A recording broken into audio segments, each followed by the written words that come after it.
Hello, welcome to the Pursuit of Excellence with me, Anthony Beirudi. Need your help real quick. If you like the videos, hit the thumbs up button right below, and please subscribe to get access to our latest interviews. Hit the subscribe button right there. Also, we'd love to hear from you about our interviews. In the comment section, tell us who you want us to interview or what you thought about the whole thing. Without further ado, enjoy the interview.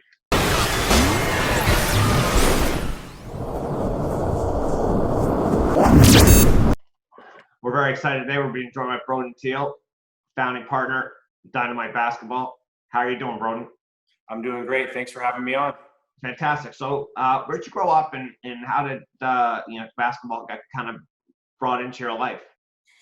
So I grew up in North Vancouver. Basically, I was around when I started playing, the Grizzlies were the big thing, right? So I'm around the same age as you, and growing up in North Van, we had the 3D was the first basketball academy around. But before that, we had the Junior Grizzlies, right? And so everybody played at Delbrook Rec Center back in the day. And I remember it was like an elementary school program where you get one practice a week, one game on Saturday, and all the best players in North Van would be there. And so many of these guys that played in that league from like grade 5, grade 6, grade 7 ended up playing, collegiate basketball, CIS, all these other things. Rob Sacre is in that league, Kevin Shaw, all those guys, Sean Burke, all the guys from Argyle, Handsworth. And so it was a real competitive league. And then obviously we all went on to our own high schools after that. And so I went to, Balmoral High School, junior high, not really a promising basketball program there, more of a rugby school. That was a good experience. So. Yeah, for sure. So obviously North Van, at the time when you were coming through, there was definitely a hotbed of basketball going on. We had a lot of people playing. You ended up going to Carson. Share a little bit about your journey from getting to Carson and kind of getting addicted to basketball. Yeah, so just that time in Vancouver, in North Van, for those who don't know, it was like we had in the quad A's, we had 5 schools, and 4 of them were in the top 10 in the province in my senior year. And on those schools, I think like 15 to 20 guys went to play college or CIS. And it's just a remarkable time in Howe Sound, as they used to call it, basketball. And the thing is, back in that day, there was only one berth. And so that's just like the craziest games. And obviously at Carson Graham, as I sort of tell my story, we were always on the loser end of that side of things. So, but it's all good. So basically at Balmoral, we had a tight-knit group of friends that were, we all loved basketball, but we never took it as serious as the Handsworth, the Argyles, and those guys. We were just sort of playing for fun. We were more into the party scene and all those type of things in high school. And the reality is we weren't very disciplined, and we weren't very dedicated. It was like, we'd play hoops in the backyard with our older brothers and things like that. But that sort of amounted to everything. And my mom, I could never afford to play for club basketball or anything like that. So we lived in co-op housing. And as the story sort of goes on, I had a very absentee father in my household. He was a very alcoholic, abusive father. And so that sort of, my identity was not very strong in school. And so I was like an early, LAC kind of guy. And it wasn't the same as it is now, where all that stuff is sort of accepted. It's the people, people are all that kid's great. It was different. We had different words for that. You're dumb. You're this, you're that. Right. Yeah. And so that sort of gets imprinted on who you are. And I remember, being in the principal's office hundreds of times in elementary school, doing all these wrong things, getting into, absolute mischief. And that's because that was my household when I was younger. A lot of yelling, a lot of domestic abuse going on. And then when I was 12, my father and my mother, they actually separated. And that turned into some very serious situations. And we ended up, when I was grade 8 or grade 9, I was living in a Jeep YJ with my mom and my sister for 3 weeks. And then we ended up bouncing around from house to house. And all along this time, it's I'm still playing high school basketball. I'm still going to school. And it's try to manage all this, right? And we were, we were in the cool kids group, right? And so in that group, kids aren't nice. Like there's a reason why kids get in that group. It's because they have problems of their own and they like making fun of other people. They like doing all this stuff. So yeah, I got called the poor kid. I got called all these things, and that sort of gets imprinted on your mind and your psychology, like your mainframe, right? Moving forward. And so I had a lot of stuff to deal with in high school, and I wasn't really prepared to become a high level athlete by any means. And so skipping school, smoking weed, doing, the party scene on the weekend, that was where I found my identity at an early age. And so any kid that's trapped in that, I can relate to them very well now. And I think that, my story is one that I can use for a lot of kids and reach a lot of kids now that maybe a lot of people can't, because I've gone through these hardships and these times, right? And so just like going into high school, it was always like, basketball was like just something that I did, right? And rugby was something that I did, and football was something that I did. And when I got into grade 8 or 9, my brother actually started becoming like a phenomenal athlete. Okay, and he was always getting all the accolades, doing all this stuff. He like Chris Zelke Park back in the day. He hit like grade 12 majors. He hit like 6 home runs in 5 games and like set the record and all this stuff. And then tries at grade 8 rugby, he had like 72 tries. He was the kid with the armpit hair before anybody had armpit hair. That guy in grade 8 who can just dominate every sport.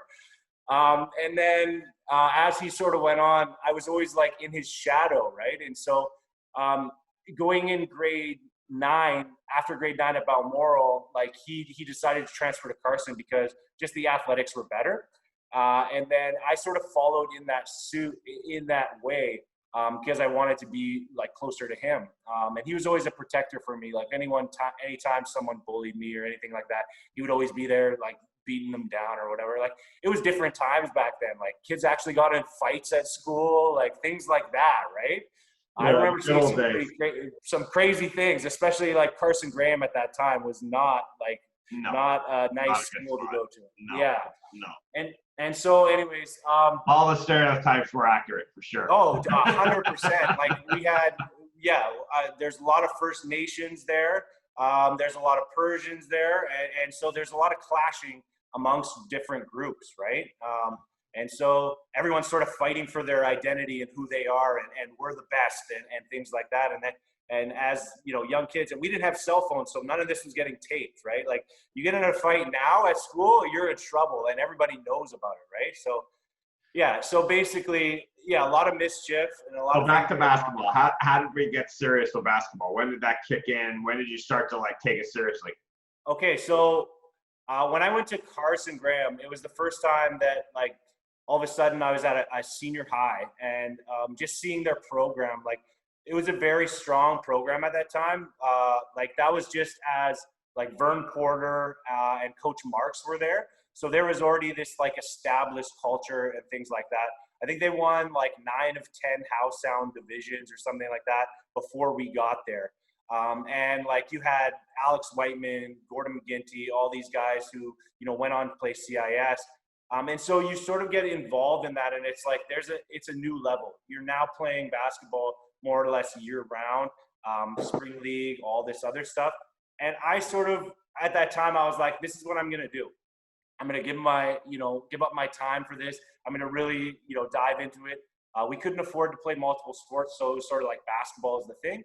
And then I had a pretty successful grade 10 season, and then our team was doing all right. And then you get into senior basketball. And I remember at that time, I didn't want them to ever hold it against me. There was a big fee for high school basketball. I think it was like $1,200, $1,400 or something. We'd go to the Rev International or Invitational in wherever it is, Calgary or Alberta or whatever. And so you had to pay for that.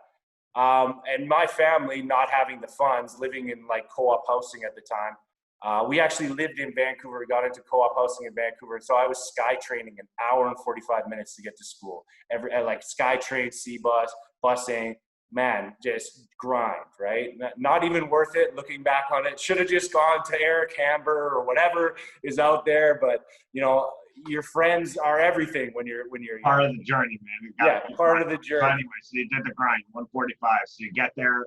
What's it like? Well, yeah. So just talking about, high school basketball, it's like you're getting now involved in the senior team going from grade 10 to grade 11. And there's all of a sudden, there's only 6 guys that make the team per grade, right? And that's a huge thing. And so I remember showing up to tryouts, like eyeing everyone down, being like, I got this, no worries. Like at that time, in grade 8, I was 5'3", and then I grew to be 6'2", which was like a huge leap. And my skills weren't there in grade 9 and 10, but I started developing into my man body a little bit later on. I was still like 172 pounds at 6'4". You could probably see my elbow like sticking out through my arm, every piece of the bone, right? But still super skinny guy, but long and developing great athleticism. And I thought, for sure I'm going to get on this team. But the year prior, talking about my dad a little bit and how abusive he was, he actually had a phone conversation with the coach. My brother was on the team, and the coach said, to my brother, if you don't play defense, you're never going to play on this team. And like typical like coaching, just like saying something. My dad took that so personal. He called the coach and he was like threatening his life, saying all this stuff, like totally creating the worst situation ever for everyone involved. And then I get into tryouts and I was like, I expect to make this team. Well, everyone's like, you're going to make this team. I was working at Red Robin because I didn't want them to use the excuse of, oh, you can't afford the team against me. So I remember writing the check, like showing up all proud first day, like bamming it on the table, like I got the money, no worries. And then all of a sudden we get to the tryouts and it's like, all of a sudden it's 20 guys down to 14 and it's the last cut. And I sit in the office and there's Larry and Vern and Coach Marks. And they're like, you had a great tryout, all this, telling me all this stuff. And I'm like, okay, I'm on the team. Good. And then they tell me I'm not on the team. And I'm like, this is the most crushing moment in your life.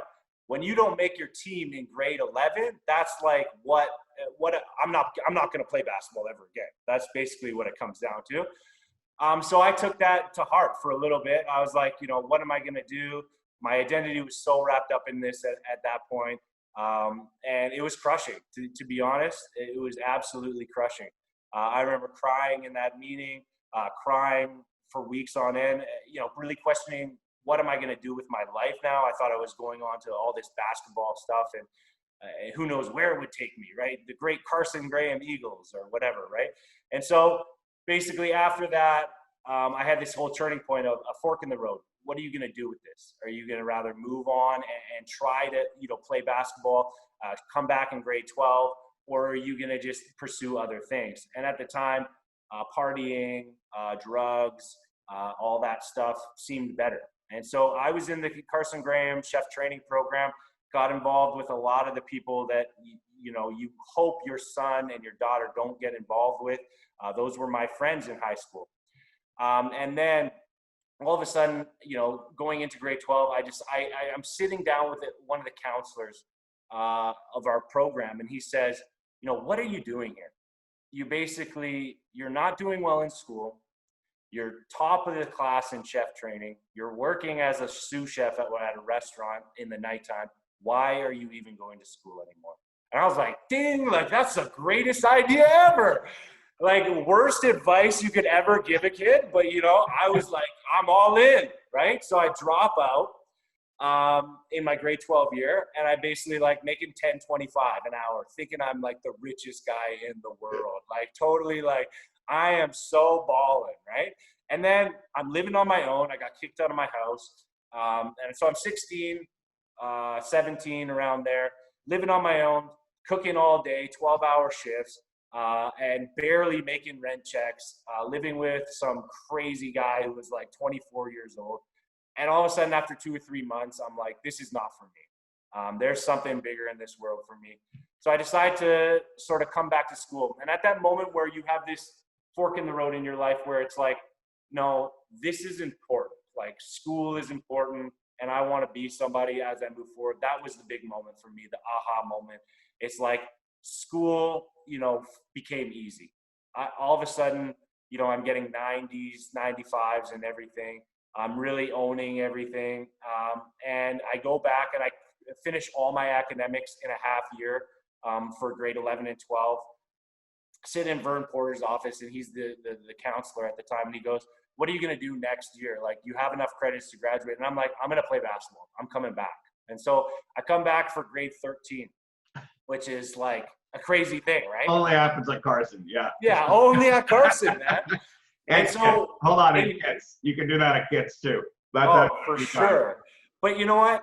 It was like, our thing was, Mike Morgan was the coach then, and he wanted me. He was like, we grabbed this big international student, Lin Chang or something like that, 6'8", Chinese guy. Who knows where he came from? Only at Carson, once again. Yeah, Larry finds guys like that. Yeah, no. Yeah, totally. And all of a sudden, we're top 10 in the province in preseason, and I'm playing, and I'm not eligible yet. So we're like waiting. BC school sports is so slow. Like, I'm like, we go through football season, and I'm just practicing basketball. I'm like diehard, training like a maniac, getting ready for this season. And then all of a sudden, we're like 3 exhibition games in, and we get the letter back from BC School Sports: "You're not eligible." And so I hadn't played a game of high school basketball. I didn't play that entire year. I had another fork in the road. What am I going to do now? Like, I've gone all in for this. I thought, we're going to have an unbelievable senior year. And it's like dream shattered once again. So I'm sitting there with Mike Morgan, and he's like, "Well, what do you want to do?" And I'm like, "I'm going to practice every day. I'm just going to keep training, and I'm going to try to make college basketball." And everyone's looking at me like I'm crazy at this point. Like, not even played high school, not even done anything. Literally, I would practice with the team. The practice would be done at 9:30. I would go up in the stairs at Carson Graham, and I would be there till the janitor left. I'd be doing plyometrics. I'd be doing my own workouts, 4 or 5 hour practices nonstop. Every morning, coming, shooting, doing everything. So hold on a second. So clearly something in your mind just was like, okay, I'm snapping here, and I'm taking everything way more seriously. What like legit caused the crazy work ethic that transpired afterwards? This is a double-edged sword. So this is like something that, as I go through my college career and as I sort of make it in whatever I'm trying to make it in, I find that, I have an identity crisis later on, and, everything is wrapped up in basketball. And so all my relationships, like my mom, my dad, everything doesn't matter. I'm just going all in, right? And that's a very destructive way to live, as I found out later on. So it's great in regards to, I'm able to go all in. I'm able to do all this stuff. But my identity was wrapped up in Brodan Thiel is a basketball player, right? And it was all I talked about. It's all I wanted to do. And that flick of the switch was, finally, for the first time in my life, I had people looking at me and saying, "Wow, you're doing something cool. Wow, you're doing something great." And it's like, that to me was like all I needed. And then I just sort of ran with it. And as I sort of go on the story, it's like, God puts you in these positions and puts you in these endeavors, not for your glory, but for his. And so basically, I'm going through this, not realizing what's going to come out of it the entire time at the end of the story, right? And so I'm going all in for basketball, not realizing that it's going to lead to an education, not realizing that it's going to lead to me having a job in the future, not realizing it's going to lead to me having a business and all these things going on, right? So I'm sort of just diving in, and I'm going psycho mode on these workouts and everything. And then all of a sudden, it's like, coach comes to me and he goes, "We have the tournament at Carson Graham where the North Shore Invitational or whatever, and we're inviting all these teams." And they lock the change room, and all the teams' bags are in there, right? And so what comes out of it is that Carson Graham players had the keys. They went in there and stole the bags. And so it's just like the whole team gets wiped out at this point. Like 6 or 7 guys are dropped off the junior team, 6 or 7 guys off the senior team. Not looking good for the school who's hosting all these teams from Australia, all these other things. But they asked me, they say, "Do you want to play in the juniors, like with the junior team?" And I'm like, at that moment I could have been like, no, like I'm like 19 years old, 18 years old, playing junior basketball. Like, that was a huge like opportunity as I look back on it now, because those junior teams, like there was great players on those programs, but it was an actual opportunity for me to finally showcase what I've been working on. And I dropped like 40 points on some teams, and like I have no shame. I'm just like out there crushing dudes, right? And in that, I was like, you know, I had this mindset of like, I'm just going to take every opportunity. I'm going to run with it. And so, yeah. And then, you know, you graduate from high school. I sort of like go off, and I'm just sending emails to every school, Royal Military College, you know, whoever, right? If there's a school, I emailed them saying like, I'm 6'4", I have a 32-inch vertical, I just dunk all the time, like saying the total wrong things. Now that I'm like I've been a college coach, that is just like, these emails are laughable, right? Like looking back on it, like showing them videotape of me dunking on some like junior basketball players, like, wow, like amazing. Yeah. Anyways, you live and you learn, right? Yeah, 100%. So what did anybody say? So you start emailing everybody. What happens there? There's something there with anyone that's listening to this that is in that situation where you're not getting the looks. Like, first of all, I've been a college coach. No one's giving you the looks. You need to email these coaches. You need to send yourself out there. There's so many kids that want to play college basketball. Unless you're the top that everybody knows about, nobody knows about you, okay? So stop thinking that everyone knows about you, because they don't. Like, let's be realistic here. Like, and so in that moment, it's like I got an email from Concordia University College in Alberta. Okay. And they're like in the middle of their season, and it's like snowy in Edmonton. Like, and the coach is like, yeah, we have, you know, playoffs coming up soon. I'd love for you to come out. And I'm like, okay, I paid for my ticket to go to Edmonton, staying in the dorm rooms there, go in, work out with the team, do all this stuff. And he's like, man, your bio, you said you're 6'5". You're not 6'5". I'm like, oh man, you got me. And anyway, so I go there, and I'm like, and then at the end of the thing, he's like, you know, I regret bringing you, because we were on this college, like on the playoff run. Like I was on the bus with the guys and everything, and it sucks. Like playing in the ACAC is not great. Like you're driving like from Edmonton to Medicine Hat to like Grand Prairie in like these cold winters. And I saw that, and I was like, do I really want to do this? And so he sends me back an email at the end, and he's like, you know, realistically, you're like the 13th, 14th man, and I can't guarantee you a spot. And I'm just like, okay, whatever. And at the time, I'm living in Victoria, and so I start getting on the email train with Coach Thatcher at Camosun College, and they're doing their ID camp. So in college basketball, after the season's done, they have open runs with their guys all the time. I suggest, if you're ever thinking of playing college basketball, you go to all these open runs. They're like, you're going to have guys who graduated from the program. You're going to have CIS guys. You're going to have professional players. That's where all the best players play, is these open runs. Everyone's looking to get a good run in. So go there and test your skills. And so I went there, and I did pretty well. And there's probably 20, 30 guys on the email list. That's with college. It's like, you're on this email list because they know guys are going to fizzle out. Guys are going to be, you know, falling off the list. Guys are going to, you know, get jobs wherever, and they're going to pursue other things. So coaches keep 20, 25 guys, and come September, you sort of see who's left. And so I'm working that summer as in construction. I fall back and I snap my tailbone in half. And so at the time, the coach is like, yeah, you're going to be in the mix for making the team. No guarantees, but keep coming around. And so I'm like, this is promising. That happens. That's like, you know, basically 6 months you're sitting on your butt, not doing a lot. Just black tailbone, black butt, everything. And can't do a lot. And so at that time, there's another fork in the road. Like, what are you going to do now? And so I start, after about 6 months of rehabbing and doing all this stuff, I start emailing Coach Eberhardt at Capilano University. He's like, yeah, we're super interested. And it all goes back to who I was before.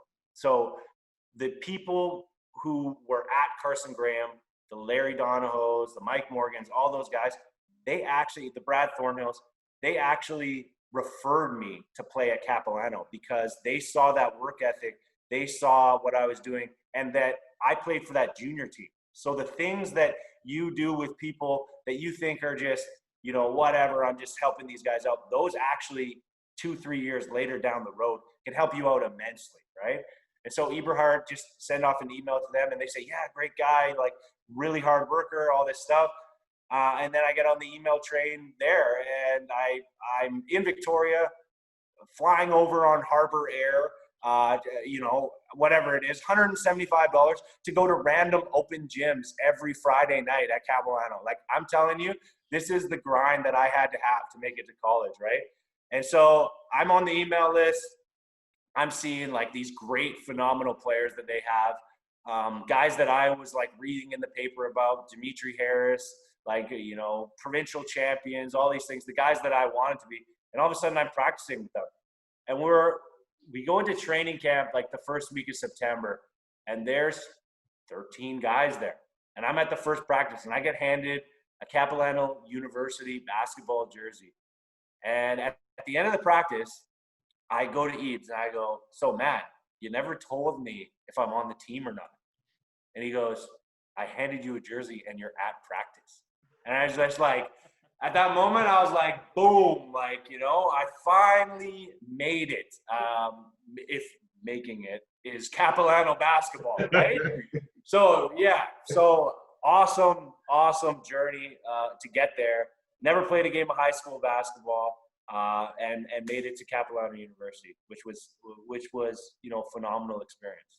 Yeah, well, I mean, you know, Coach Eves, obviously one of the great coaches we have in our province. Very exciting to be around. He works your ass off hard. I mean, these guys, you know, they go serious. It's not a joke. And you had some good teams there at Cap, so it must have been cool to be a part of that.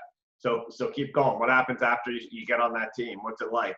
You get any minutes? Are you getting an opportunity to play at all? What happens there? Yeah, so I show up, and in my mind, I'm like, well, I'm ready to like crush these guys. Like, you know what I mean? Like, I'm ready to get started. Like, I'm going to play professional basketball. Like, this is my ticket, right? Not so much, right? It's just like you get involved in, and this is my first time in highly organized basketball, and I'm not ready. Like, I'm an open gym kind of guy that, like, you know, I can go out there and I can get you 12 rebounds, but that's about all I'm going to do. I'm going to get you rebounds. I'm going to set screens. I'm going to play defense. But I don't understand the offensive schemes. I don't understand, like, the systems, the formations. So it's a huge learning curve for me. So, like that first 2 months of practice and running, like, you got to be kidding me. Like, their team was putting up 103 points per game, and they were running the 8 seconds or less. Like, it's like you basically, as a post or as like someone who's like playing the big man position, like the power forward, you're running from rim to rim nonstop. And we practice that way. Like, literally 2 hours, it would be like, okay, we're doing 45 minutes of transition drills. Here we go. And you're like, no, not again. And that's every day at practice. And so I came in and I thought I was just going to light the world on fire. They had very established players at that time. So Chris Ufford was a fifth year that year, and great leader, great role model to have around, great man of faith. And so at that time, I never knew what a Christian was. He's a Catholic. And he's devout Catholic. And that was like a formidable time. I remember going into like one of the huddles, and it's just like, we're in a huddle, and I'm like swearing. I'm like, F this, F that, F this. And he's like, turns to me after, he's like, do we need to swear so much? And I'm like, I'm just trying to do my Ray Lewis, you know, like, get it on. And anyways, yeah, so that was kind of a crazy moment. But yeah, that year, we had some phenomenal guards, and we had a big mix match of like these older, more established guys, and then like a bunch of rookies who were just hodgepodge, like, you know, a couple of 6'2" posts, me, Devin Haynes, a guy from, you know, the Shadowlick, who was a 6'2" post at like 225. And so just a mix mash of crazy, like, young guys and older guys. But we had phenomenal guards, and we did all right. I mean, I ended up actually getting to start a few games because I was the energy guy, waving the towel on the bench. Total hype man. Like, cheering, loving it so much more than everyone else. Cause I hadn't experienced anything like this. Right. And so it was so awesome for those 72 fans that we got in the Capilano, pavilion to look at me and to see somebody so excited about this. Right. And yeah, the learning curve was huge. After the year, like Ebes always does this. And even our players from Dynamite that play for Langara, he goes, last meeting of the year, you had a good year, yada, yada, yada. Your roster spot is up for grabs next year. So you better work hard this offseason. He literally says that to everyone, whether you're the best player on the team or you're the worst player on the team, right? And so I took that as like, oh, I got to work hard this offseason. Came back second year, and all of a sudden, we have a full recruiting class of North Shore All-Stars. So there's like Mike Zayons, the Sean Ashkenazi, Pat Shire, all these guys from Hansworth, Argyle, Connor Lewis from Windsor. And so all of a sudden it's like your roster spot is not even guaranteed, and your minutes are not guaranteed anymore. And I had to battle for 2 years. And our team highly underachieved that year. We were hosting provincials.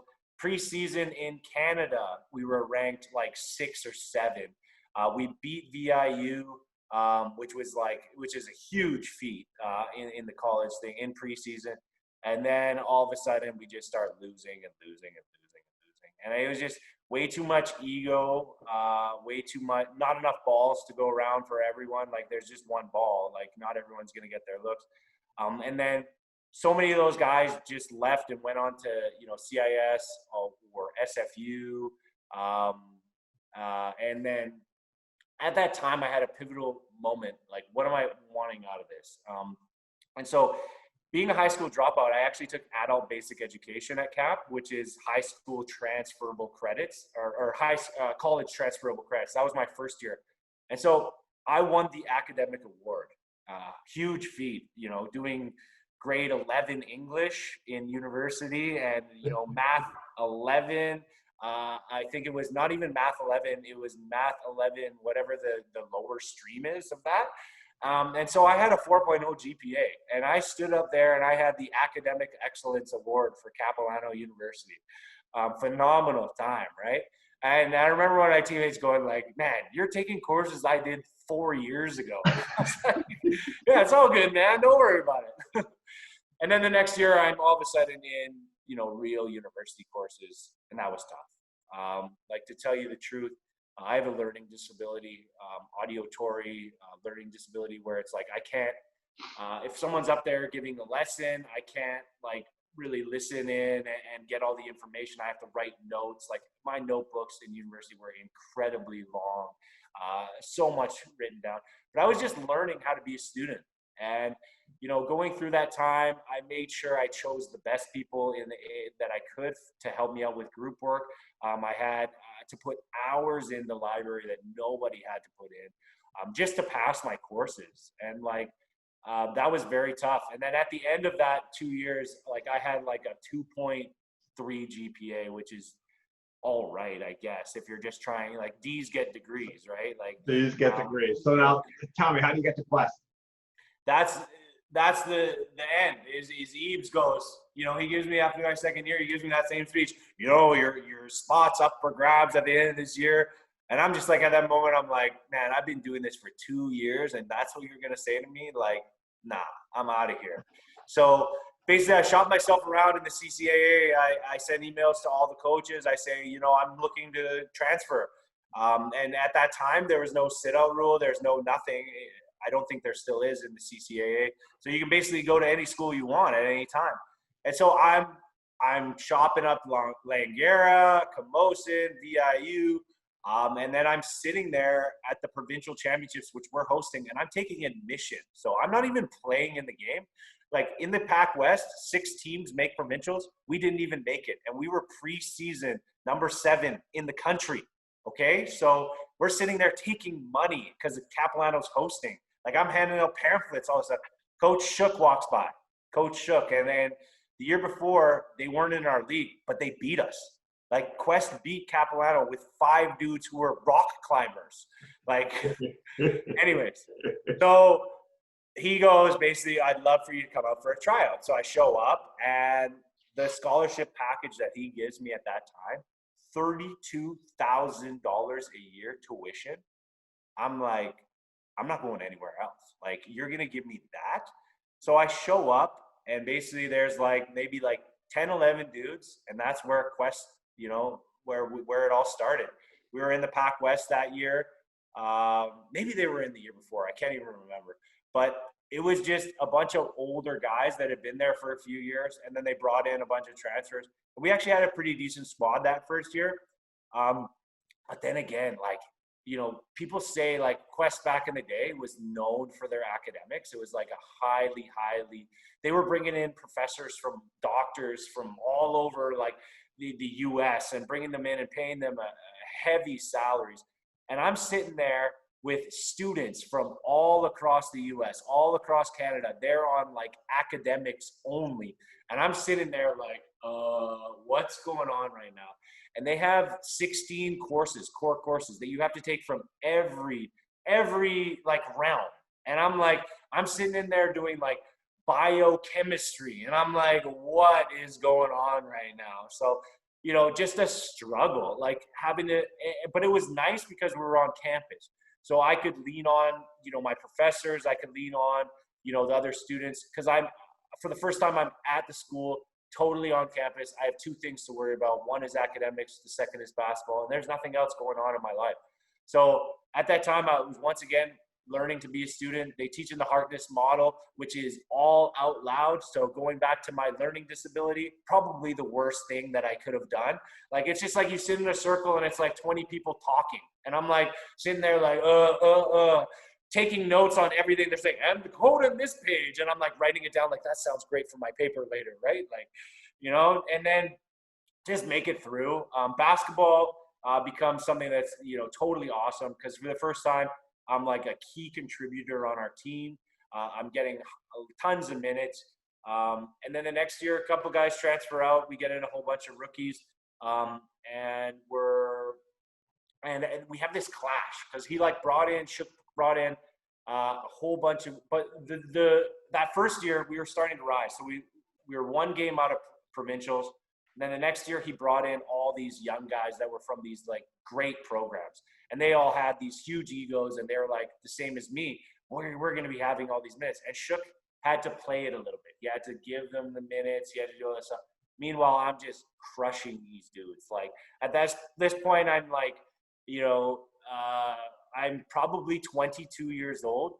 I'm 225 on every supplement under the counter, like veins popping out of every area of my neck, my head, my arms, everything. So you can imagine being a 17-year-old showing up to practice, and this is who you got to play against every day. Not what you really want to do, right?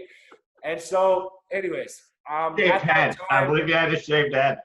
What's that? You had a shaved head. Oh man, yeah. I had full on shaved head.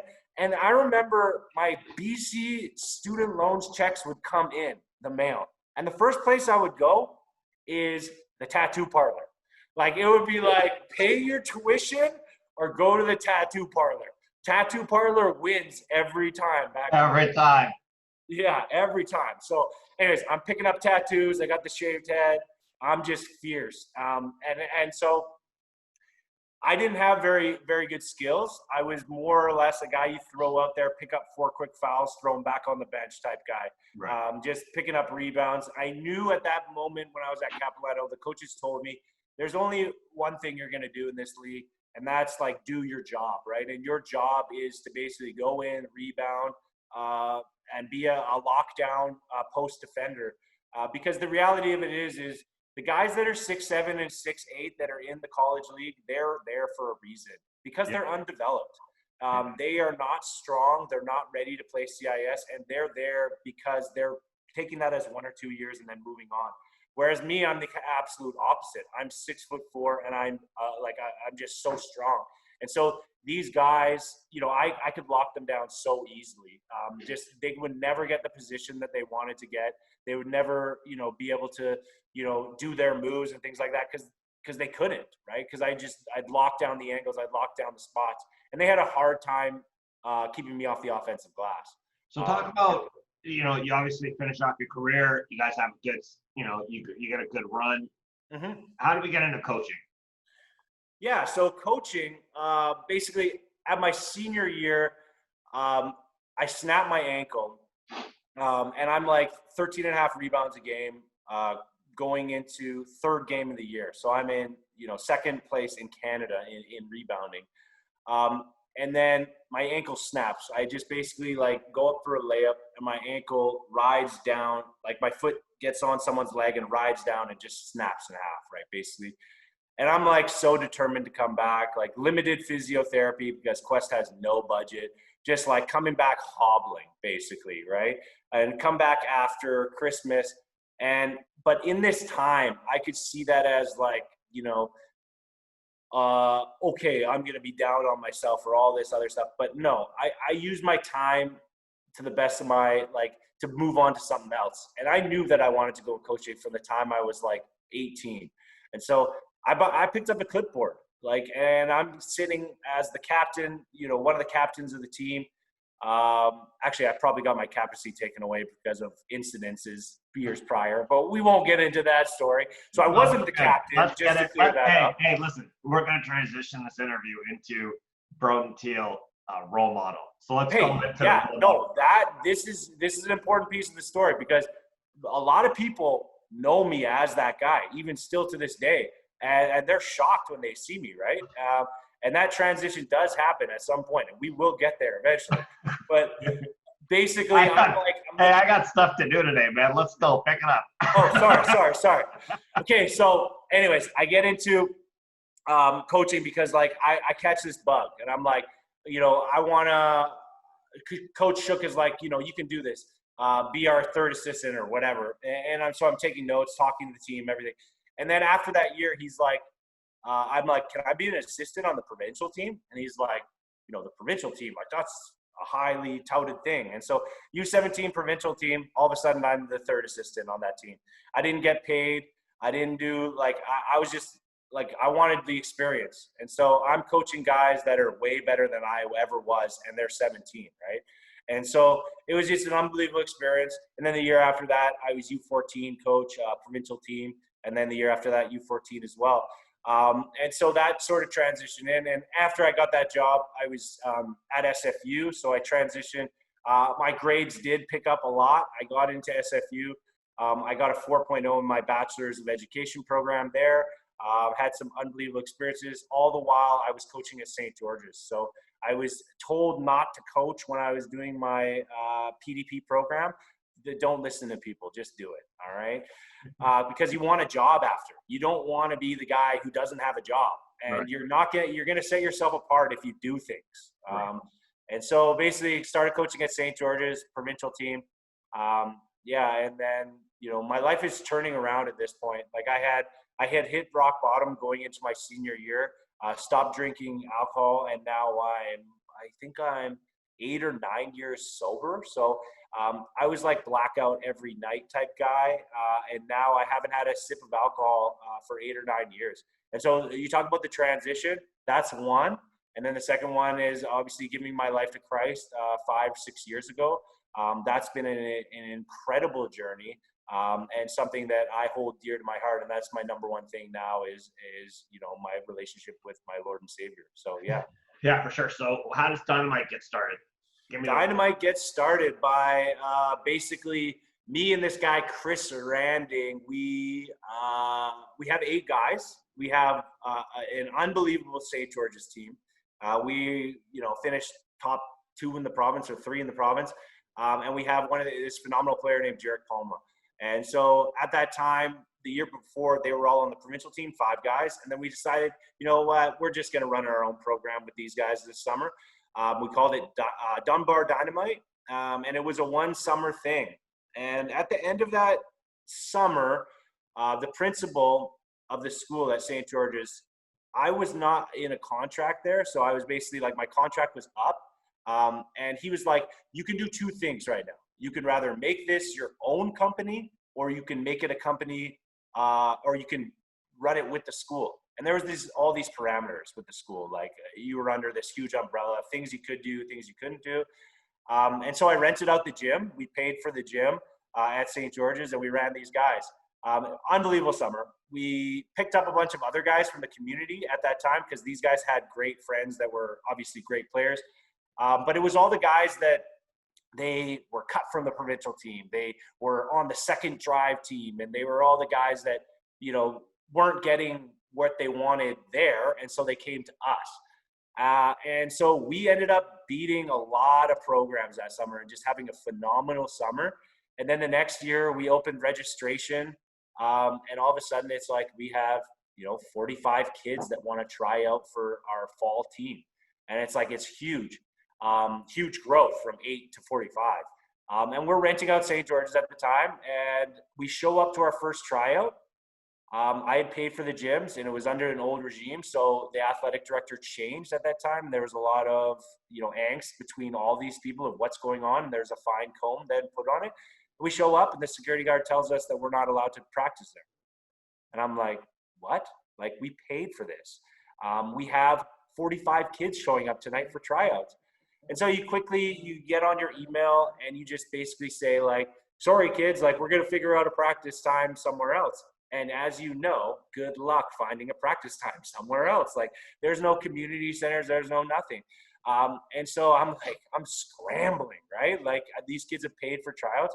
And so we run a bunch of emails, and Lewis Johnson, who came on at the end of that summer with us, we started running outdoor sessions and stuff like that. And we started building in the community. And then he's working at Lord Byng, and Lord Byng's like, you can train our senior team. And they were number 1 in the province, AAA at the time.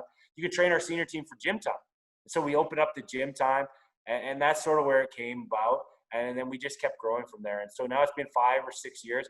We have the smallest, people might say whatever they want to say about our gym. It's a blue court. There's no glass backboards. It's a hot box. It's like, there's no sidelines. There's no nothing. It's an elementary school. You jam 30 kids in there, but it's totally iron sharpens iron. Like, we have a gym time set. Like, we have a place that we train all the time. And yeah, I mean, certain kids, it's not for them, but the ones that really want to get after it and sharpen their skills, that's where they're going to get better. And we never really, attract the cream of the crop players, but we get these guys from grade 8 to grade 12. And our first graduating class, we had 5 guys go on college basketball, about 10 guys on the team. So, it's that whole mindset of, you can be part of something that's so big, and you can be the little fish in that huge, vast pond, or you can be the big dog in a smaller pond, get all the looks, get all the coaching, get all the attention. And you tell me what's better at the end of your 5-year career, right? Well, totally. But here, I'll tell you why I asked you on today. I asked you on because I love your story. And I had a general idea. Obviously, I wasn't fully aware of all the intricacies that you share with us today. But what I like is a grind, right? And I think at the end of the day, the people that make it in the long run are the ones that are willing to put in the grind. And you got to grind it out. And your Iron Sharpens Iron podcast started back in the day. I loved watching them. I thought they were some of the best things I had seen. You obviously have, I believe you have your master's now, correct? Yeah, so master's of positive coaching from the University of Missouri. There we go. We'll take it. And so, I'm actually interviewing a mental strength coach this afternoon. That stuff's so important, and it definitely adds to your coaching opportunities and your things. You obviously just had a baby. Your wife was a basketball player, big time player. Coached her back in the day. She's a great girl. I'm by no means the best basketball player in my household. No, I'm probably third. Not even close, but that's fine. My 9-month is probably better than me. We're working on it. We're doing the plyos now. So anyway, we've got all this stuff coming together, and I just think it's a great example for people that, like, listen, it doesn't need to be a straight line up, and it doesn't, you can be going backwards sometimes, but as long as you eventually end up going forward, it's going to work out. So thanks a lot for joining us today, Brodan. You've been fantastic. I think it's a great journey and a great learning lesson for people, and I hope some people take advantage of it. Yeah, thank you very much. Awesome. Thanks for having me on.